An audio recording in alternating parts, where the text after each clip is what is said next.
que beaucoup de gens se posent la question. Comment tu t'étais retrouvé à passer à la radio? En gros, le mercredi, si je dis pas de bêtises, tu pouvais en gros t'inscrire et visiter les studios d'énergie pour voir comment ça se passait en dehors des émissions, donc comment gérer une soundboard, comment envoyer les pubs, les musiques et tout. Ok. Et ma sœur était une grande fan de Guillaume, genre grande fan, c'est comme les fans de Justin Bieber en mode oh je vais trop l'épouser et tout. Oui. Donc du coup, elle a supplié ma mère pour qu'on y aille et moi je connaissais un peu Guillaume très rapidement, tu vois. On arrive au studio, on fait la visite et tout se passe bien et après t'as une séance dédicace avec buffet et tout, nanana, et on peut parler avec l'équipe. Et voilà ça pourquoi je me retrouve avec Guillaume. Et on commence à parler.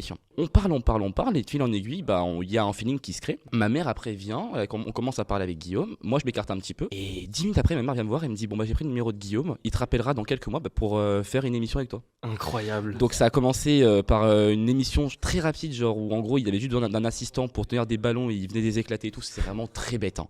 Et je me suis dit, ah ouais sympa, il me rappelle pour ça, donc ok.